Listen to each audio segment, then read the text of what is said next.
संगठन में कहीं ना कहीं कमजोरी देखने को मिली, तो अब उसे रूट लेवल पर मजबूत करने के लिए क्या कुछ आम आदमी पार्टी की मैं ये नहीं कहूँगा संगठन में कमजोरी, और मैं ये कहूँगा कि हर चीज़ को और बेहतर करने की कोशिश होनी चाहिए और उसी को और बेहतर करने की कोशिश की जा रही है, क्योंकि ये एक ऐसा समय है जबकि हमने 2 चुनाव लगातार एक के बाद एक फेस किए हैं। विधानसभा का चुनाव फेस किया, उसके बाद पार्लियामेंट का चुनाव फेस किया है।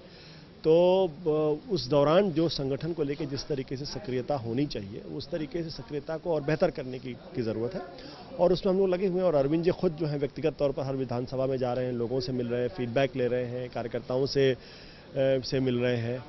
तो ये बहुत अच्छा समय है, जब क्योंकि बहुत सारे कार्यकर्ताओं को लगता था कि भाई अरविंद जी नहीं उनसे मुलाकात कर पा रहे थे, तो उनका दुख दर्द समझ रहे हैं, उनकी पीड़ा समझ रहे हैं और उनको और बेहतर करने की कोशिश कर। अरविंद जी ने इस्तीफा दे दिया था, लेकिन फिर से पब्लिक का वो विश्वास बरकरार रहे, तो क्या उन्हीं के नेतृत्व में आगे भी चुनाव लड़े? बिल्कुल बिल्कुल, उसके अलावा कोई सब अफवाहें और अफवाहों पर ध्यान मत दीजिए। अरविंद जी ही हमारे नेता हैं और दिल्ली में वही हमारे मुख्यमंत्री पद के उम्मीदवार। कैंडिडेट भी वही रहेंगे इस बार जो पहले थे, या फिर बदले जाएंगे? कैंडिडेट्स तो मोरालेस तो वही रहेंगे, उसमें कहाँ कोई दिक्कत होने वाली, लेकिन फिर भी उस पर आखिरी फैसला तो पार्टी करेगी और हर विधानसभा में किसका किस तरीके से परफॉर्मेंस है उसका इवेल्युएशन होगा। आपसे आखिरी रिएक्शन मोदी सरकार के 30 दिन के बाद लेना चाहेंगे।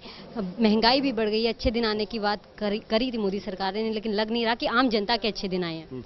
नहीं, मुझे लगता है कि अगर आप खुद ही बात कह रही हैं जो मुझे कहना चाहिए था, जब आपने खुद ही कह दिया कि अच्छे दिन नहीं आए हैं। देखिए, ये एक यूपीए 1 था, एक यूपीए 2 है। इसको मैं कहता हूँ ये यूपीए 2 की कार्बन कॉपी है। जो उन्होंने 10 साल में नहीं कर पाए वो उन्होंने 1 महीने के अंदर कर दिए। रेलवे के दाम नहीं बढ़े थे, अब उसको इन्होंने इतना बढ़ा दिया कि आम आदमी की रीच से बाहर हो गया है।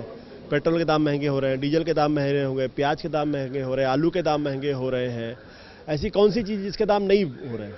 तो जो कांग्रेस की यूपीए 2 सरकार थी उसको 10 साल लगे करने में महंगाई को, इन्होंने 1 साल में करके साबित कर दिया कि बड़ा एफिशिएंट है, बहुत एफिशिएंट है महंगाई को बढ़ाने में। एक मुद्दे पर रिएक्शन चाहूंगी, स्नूप गेट पे, जिसे कांग्रेस ने बहुत उछाला था, लेकिन अब जब स्नूप गेट मामले पर मतलब एक जांच जो कमीशन है उसे उसकी जांच बंद किए जाने की बात कर रही है, ऐसे में कांग्रेस की तरफ से भी कोई प्रतिक्रिया आ नहीं रही है, क्या माना जाए? दोनों के अंदर मिली भगत है। कांग्रेस ने स्नूप गेट की जांच नहीं कराई, ये जो है वो रॉबर्ट वड्रा की जांच नहीं करा रहे, तो दोनों मिले जुले हैं, मिली जुली कुश्ती चल रही है।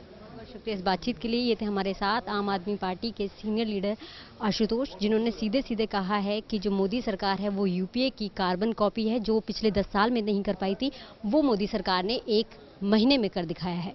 कैमरा पर्सन हरीश के साथ गीतांजलि राघव, मुंसिफ टीवी, दिल्ली।